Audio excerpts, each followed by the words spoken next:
Jake drove the shovel blade into the dirt, twisted the handle, and flipped a clump of dry earth onto the growing pile behind him. Dust rose and hung in the hot air, sticking to the moisture on his skin. He'd been digging for an hour, chasing a hunch he'd had while walking the property the week before. Nothing but packed dirt and small stones had turned up so far. He adjusted his stance, drove the blade down again, and pushed harder. The ground was hard-baked solid from weeks of summer sun. This clump came loose, slower than the others. He hauled it up, and the blade scraped against something hard. The sound was wrong. Not the dull crunch of stone, not the soft give of dirt. A high, sharp, metallic scrape that made his palms tingle through the shovel handle. He pulled the shovel back, and the clump fell apart. No object showed itself on the surface. It was still buried, under the 3 feet of dirt he'd already moved. Jake leaned forward, resting the shovel against his thigh. He brushed a line of loose dirt away with his boot, just enough to confirm the shape under the soil. It wasn't a stone. It wasn't a broken pipe. It was solid. It was big enough to matter. He dropped to one knee, wiped more dirt away with his bare hand, and leaned in closer. His fingers brushed loose soil away grain by grain, scraping off crusted clumps that had baked onto the surface. The first thing he saw was a curve, smooth under the dirt, pocked with small brown spots where rust had eaten through the paint. He brushed harder, clearing the top edge, and sunlight hit the exposed metal.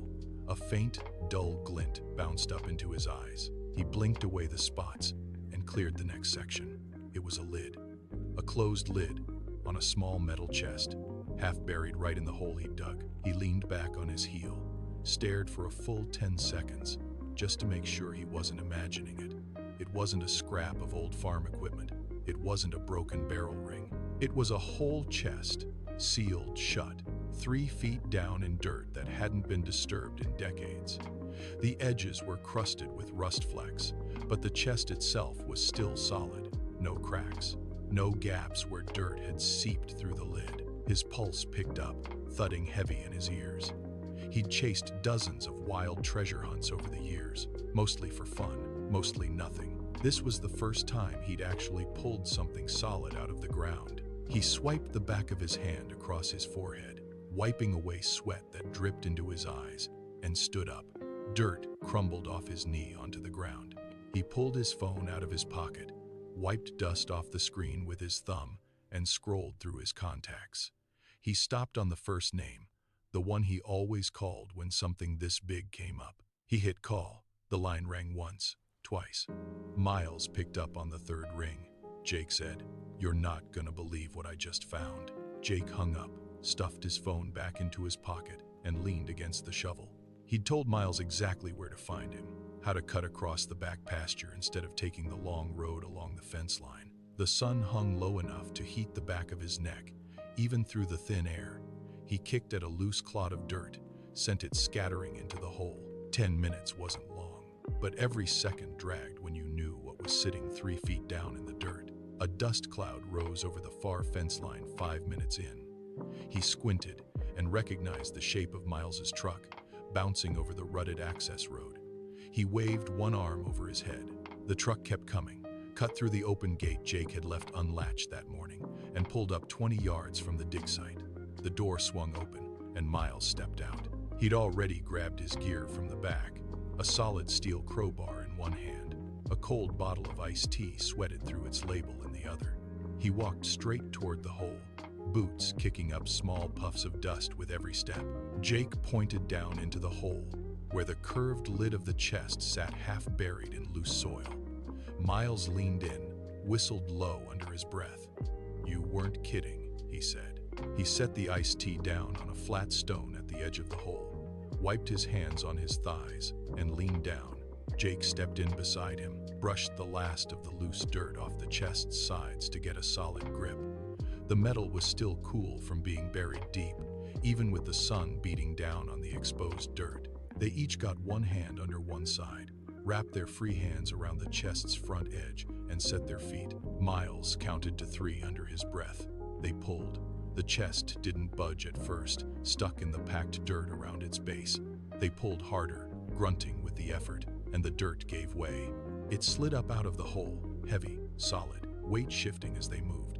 They stumbled back a step together, adjusted their grip, and hauled it the rest of the way up onto the short, dry grass beside the hole. Both men let go of the chest at the same time, stepping back to catch their breath.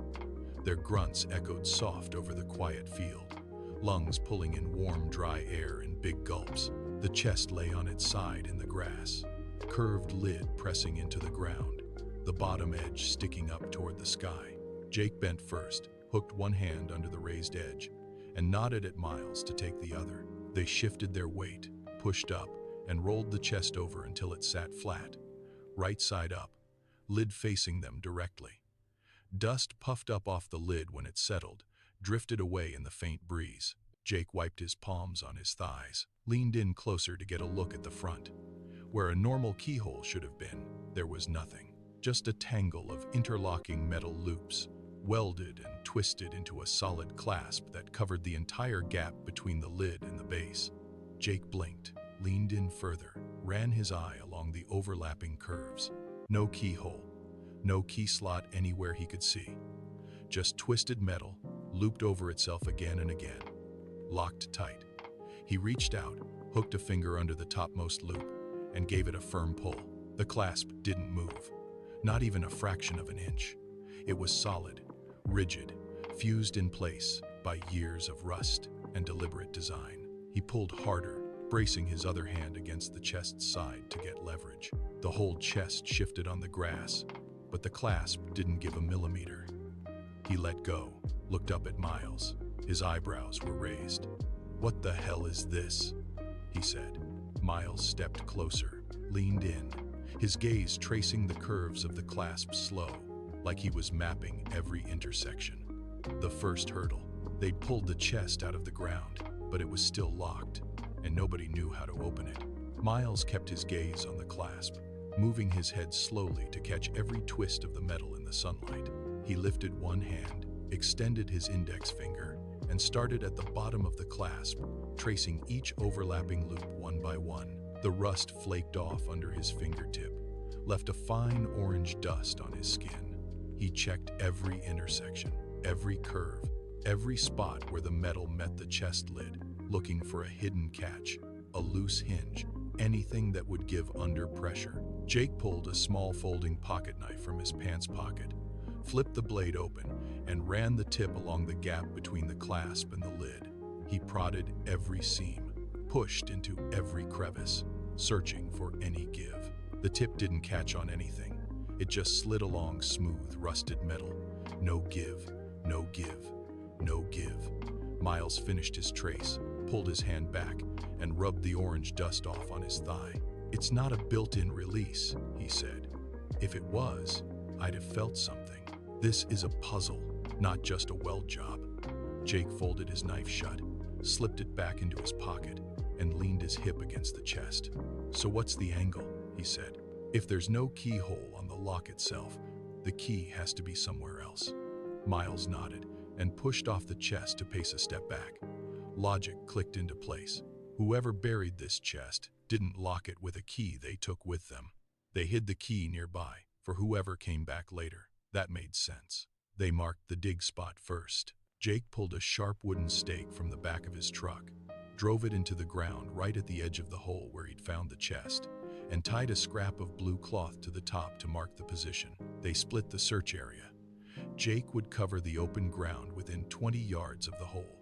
Miles would check the line of oak trees along the northern edge of the field. They adjusted their hats, wiped sweat from their brows, and turned toward their assigned zones. Jake stepped off the edge of the dig hole, boots crunching on dry grass and loose gravel as he moved west across the open field. He started at the stake, counted 20 steps west, turned south, and began working his way back in a slow, methodical grid. Every loose rock that sat on the surface got flipped.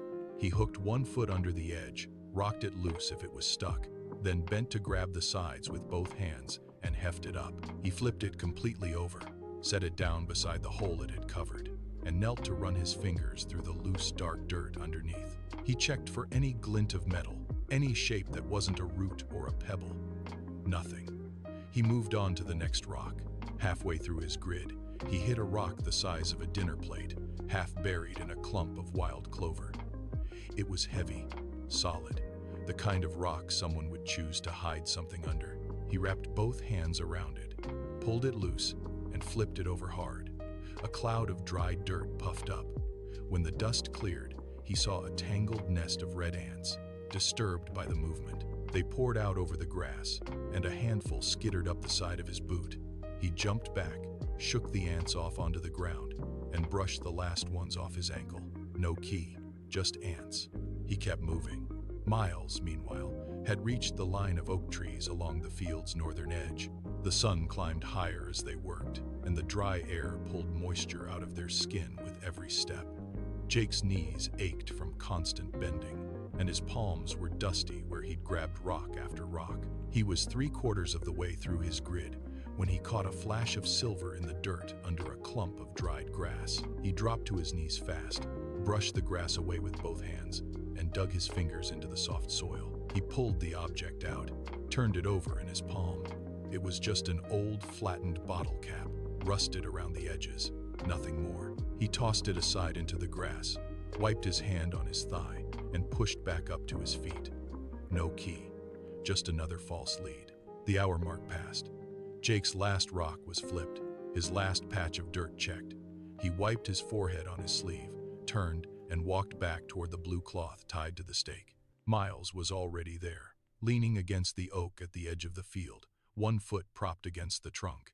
He pushed off when he saw Jake coming, and shook his head before Jake could ask. "Nothing in any hollow. Nothing under any branch," he said. "Not even a scrap of metal that isn't just a nail."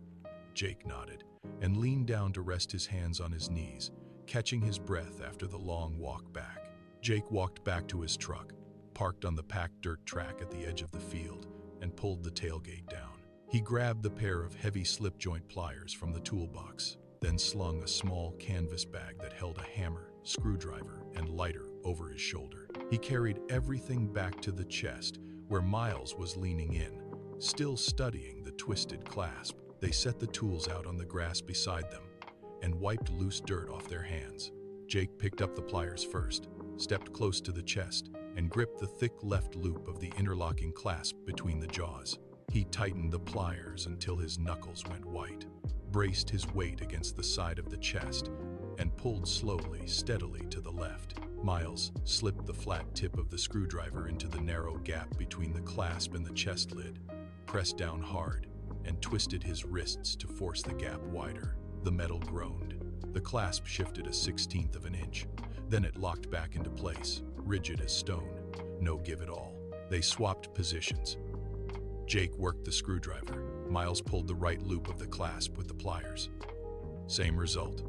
A little groan, a tiny shift, then nothing. 2 full hours had passed since they pulled the chest out of the ground.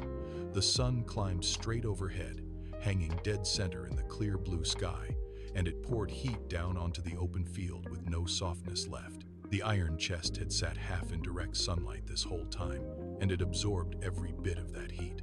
It warmed slow at first, then soaked through until every inch of its surface held enough heat to burn. Jake reached down to grip the side of the chest, planning to drag it into the shade before they tried anything else. His palm hit the hot metal, and he yanked his hand back fast with a sharp hiss. The skin across the heel of his hand was already pink, stinging like he'd pressed it to a hot stove. He shook his hand in the air to cool it off, and stared at the chest. It was too hot to hold for more than a couple of seconds. There was no moving it now. Both men stepped back and let their hands fall to their sides. The sweat had soaked straight through their shirts, plastering the fabric to their backs and shoulders. Their hands were crisscrossed with tiny scrapes from digging, prying, and grabbing at rough rock and rusted metal. Dirt was caked under their fingernails and along the sides of their wrists. Jake's knees ached so bad he could barely straighten them all the way. Miles's shoulders burned from hours of twisting and pulling, and every breath came a little slower than it had at the start. They turned at the same time, toward the thick, cool shade cast by the big oak at the edge of the field. They tramped the short distance across the grass, and both collapsed onto the cool ground at the same time. Miles twisted the cap off the iced tea bottle and passed it across the grass to Jake. Jake tipped it back, drank half the bottle in 3 long swallows, and passed it back. The cold liquid hit his dry throat like a shock, and it cut through the thick dust he'd breathed in all morning. Miles took a smaller drink, then pulled a crumpled bag of potato chips out of his jacket pocket, tore the top open, and held it out. Jake grabbed a handful, crunched them slowly, and let the salt cut through the dry taste in his mouth. They sat quiet for 5 minutes, listening to the wind rustle the oak leaves overhead, watching heat shimmer off the open field. The chest sat out there in the sun, glowing warm orange, locked solid. Jake wiped salt and crumbs off his chin and leaned his head back against the bark again. He said he was done. They'd put 4 hours total into this, digging, searching, prying. It was never going to open. He said they could drag it home later, set it by the porch as a weird lawn decoration, call it a day. He pushed himself up to standing, already planning to pack his tools into the truck and head home. Miles didn't stand. He tapped his knuckles against the grass, once, twice, and looked out at the chest. He said they'd already put all this work in. Walking away now meant all of it was for nothing. One more try wouldn't kill them. If it didn't work this time, he'd help drag it to the truck, no argument. Jake stared at him for a long 10 seconds, then snorted and shook his head. He wiped crumbs and loose dirt off his hands, turned back toward the chest, and waited. Miles pushed himself up off the ground, brushed grass and dirt off his legs, and followed. They walked back across the sun-warmed grass together, toward the glowing hot iron lock that had beaten them all day. They reached the chest and stopped. The metal still held enough heat to raise the temperature of the air 6 inches above its surface. They leaned in slow, keeping their bare skin from brushing the hot surface, and focused on the clasp. For an hour straight, they'd prodded, pulled, and pried at every visible part of the twisted interlocking loops. They'd run their fingers over every curve a dozen times. They thought they knew every bump, every rust fleck, every sharp edge by heart. Miles tilted his head one way, then the other. The sun was in his eyes, glinting off the rusted metal and washing out the fine details. He stepped around to the other side of the chest, putting the sun at his back, and shaded the clasp with his body to cut the glare. He moved his head slowly, scanning each loop from the top down, one curve at a time. He started with the top loop, traced it down the side, over the middle cross point, and into the bottom curve that tucked tight against the base of the chest lid. That curve was always in shadow. The sun never hit it directly. Miles narrowed his eyes. There was a small, dark dip he'd never seen before. A tiny indentation, pressed into the metal, no bigger than the tip of his thumb. It was hidden right in the curve, covered by the shadow of the overlapping upper loop. Jake held his breath so long his lungs started to burn. He didn't move, didn't speak, didn't even blink. Miles kept his eyes locked on the indentation, didn't look up at Jake, didn't look away. He lifted his right hand, slow, every movement deliberate, like he was approaching a wild animal that could bolt at any sudden shift. The heat from the chest's lid brushed his knuckles as he moved in. He brought his thumb down right over the indentation, aligned the tip perfectly. He pressed. At first, nothing. The metal held solid, just like it had for every other attempt that day. The skin of his thumb burned a little against the hot, rusted surface. He adjusted the angle of his pressure, shifted it from straight down to a slight forward push, and pressed harder. The indent gave. It clicked tiny, soft, under his thumb, sinking just a hair deeper into the metal than it had been. Miles didn't freeze. He didn't celebrate. He kept the pressure steady, kept his thumb pressed down into the indentation, and moved his other hand to the top loop of the clasp. He wrapped his index finger around the curve of the loop, got a firm grip against the rust. They'd twisted this loop to the right twice before. Both times, nothing happened. This time, he moved slow. So slow, the movement was almost invisible. He twisted. The metal resisted for half a second, old rust and decades of compression, holding it tight. Then it gave. A sharp, clean metallic sound cut through the quiet hum of the field. Click. It was loud enough that both men heard it clear over the wind in the oak trees. The whole clasp shifted. The interlocking loops unlocked. The top edge of the clasp popped away from the lid, just an eighth of an inch. The gap stayed open. Neither of them moved for a full 10 seconds. The wind rustled the grass around them. The sun beat down on the back of Jake's neck. His lungs had been held tight for so long he forgot to breathe until the air burned his throat, and he exhaled in a rough, shaky burst. He whooped, loud and raw, the sound bouncing off the oak trees and echoing across the empty field. He couldn't keep the noise in, couldn't hold the tension any longer after 4 hours of failure. He fumbled for the flathead screwdriver he'd left propped against the chest's side, his hands still shaking from the shock of the click. His fingers slipped on the dusty wooden handle the first time, knocked it sideways, and it clattered to the grass. He grabbed it fast, wiped the dirt off the handle on the side of his leg, and brought the tip up to the tiny gap between lid and clasp. He slipped the tip in slow, just like Miles had done an hour earlier, and set his weight against the handle. He pushed. The metal resisted for a heartbeat, the old rusted hinge at the back of the chest groaning from decades of disuse. Jake pushed harder, bracing his other hand against the hot side of the chest, the heat searing into his palm even through the calluses.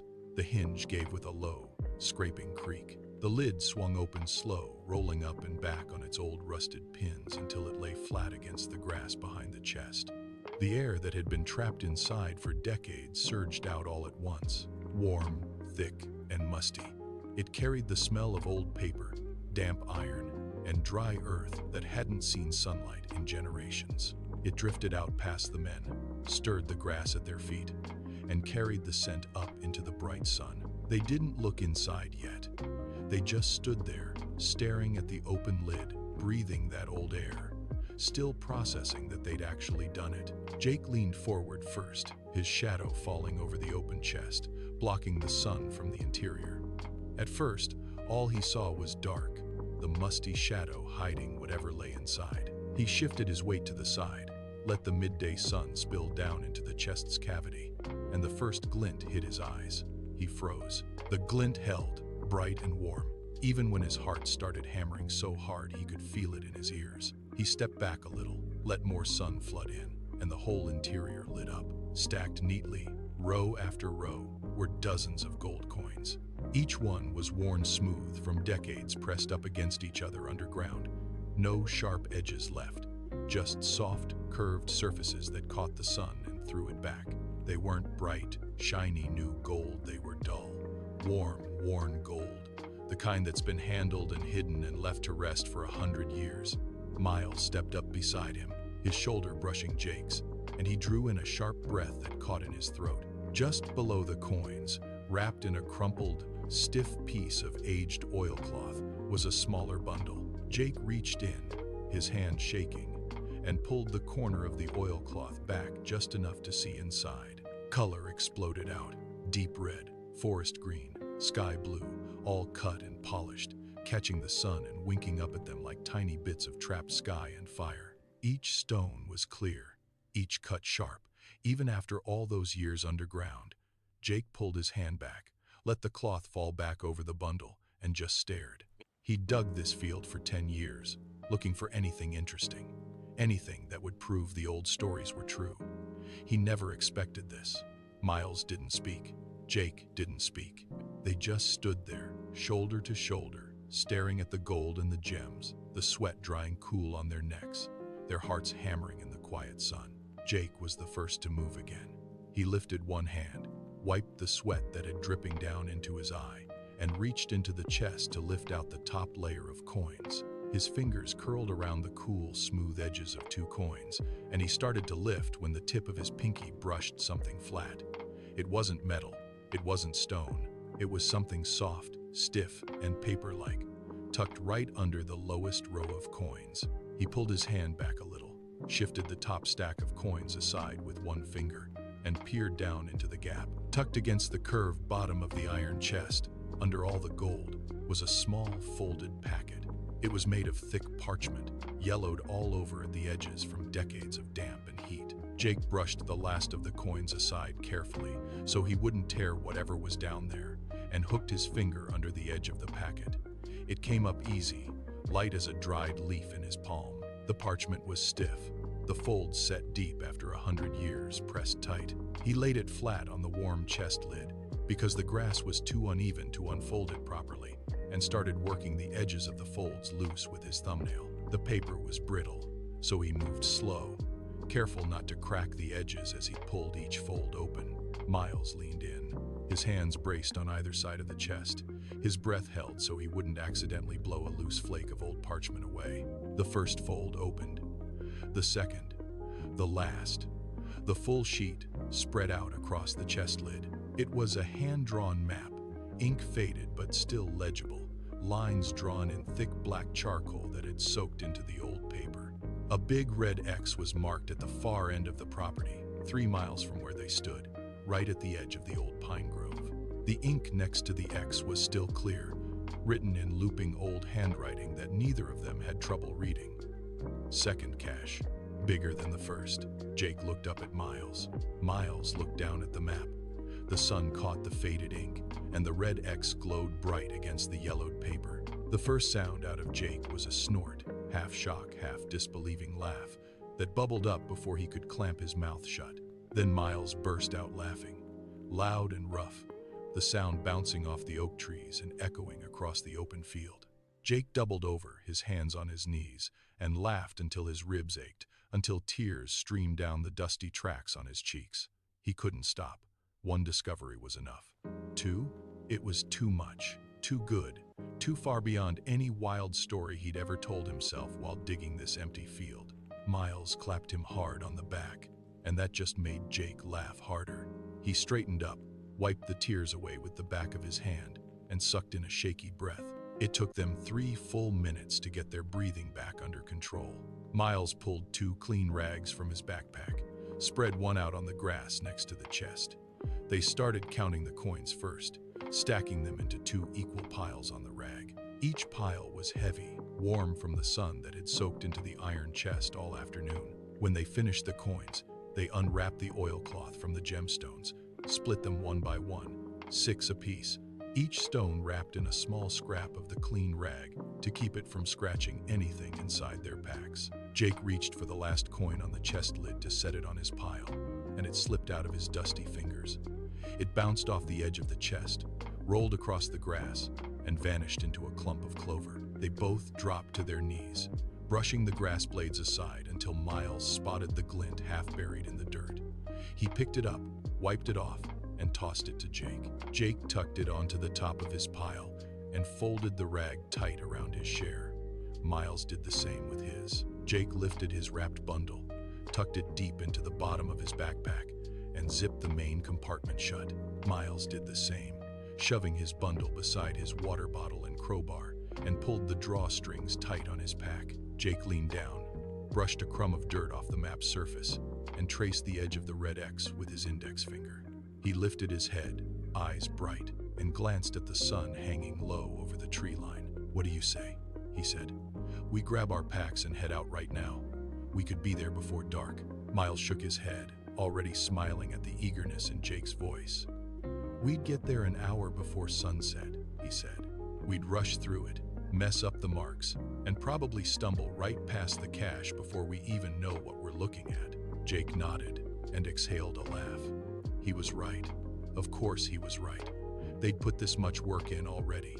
Another 12 hours of waiting wouldn't kill them. They bent over the map, working the folds back into the same sharp creases that had held it for 100 years. The parchment was still brittle, so they moved slow, running their fingertips along each fold to align it properly before pressing it flat. They didn't want to tear it halfway back to the truck, not after everything they'd gone through to get it. When the last fold was in place, it fit right back into the original small packet shape it had held in the chest. Jake pulled a plastic zip bag from his backpack, the kind he kept for foraging to keep dried plants dry. They slid the folded map inside, pressed the air out, and sealed the top tight. Jake tucked the bag into the outer pocket of his backpack, where it wouldn't get crushed under the weight of his treasure, and zipped the pocket shut. They'd leave Jake's house right at dawn. They'd bring extra water, better digging tools, a full compass to cross-check the map's marks. The first cache was done. It was in their packs, split, safe, already theirs. The real adventure was still waiting. 12 hours away, 3 miles across the open field at the edge of the old pine grove. The truck bounced up the dirt driveway to Jake's house as the sun dipped pink below the horizon. They hauled their packs up the wooden steps to the porch, dropped them heavily against the railing, and let the cool evening air hit their still sweaty skin. Jake pulled open the screen door, disappeared inside for 2 minutes, and came back out with 4 frosty brown bottles wrapped in a paper towel. He'd stashed them in the back of the fridge that morning, just in case the day turned up something worth celebrating. He tossed one to Miles and caught the second one when Miles nodded his thanks. The condensation beaded on the glass, dripping down Jake's wrist as he twisted off the bottle cap. The cap clattered against the porch boards, and he set it down on the wooden rail beside him. He lifted the bottle to his mouth, took a long, slow pull, and let the cold beer wash away the dust that had settled in his throat from digging all afternoon. Miles did the same, leaning back against the railing, and let out a low, satisfied whistle. They stood there for a full minute, not talking, just watching the sky turn from pink to purple over the distant tree line. Every muscle in Jake's legs ached. His palms were still stinging from the scrapes he got prying at the chest clasp. He leaned forward, pulled the bottle away from his mouth, and wiped the back of his hand across his lips. "You remember that first time we talked about this field," he said. "Back when we were 16, digging that stupid hole behind the baseball field, talking about old buried treasure?" Miles paused, set his half-empty bottle down on the porch step between his feet, and looked over at Jake. "You ever think what would have happened if you'd found this alone?" he said. Jake tilted his chair back against the porch wall and thought about it. He thought about the hours searching for a key, the 2 hours prying at the clasp, the moment he said he was ready to walk away. He thought about how he'd have quit 10 minutes before Miles spotted that indentation. He'd have left the chest right there in the dirt and never known what was inside. "I'd have given up," Jake said. "Plain and simple." Miles laughed and nodded. "Same here," he said. "If I'd dug that chest up alone, I'd have smashed it open with an axe before I ever felt that little indent." They both went quiet for a minute. Crickets started chirping in the grass down by the driveway. The last of the sunset faded from the sky. Neither of them could argue with the facts. Teamwork got them this far, and patience turned a random dig in an old field into the biggest adventure of their lives.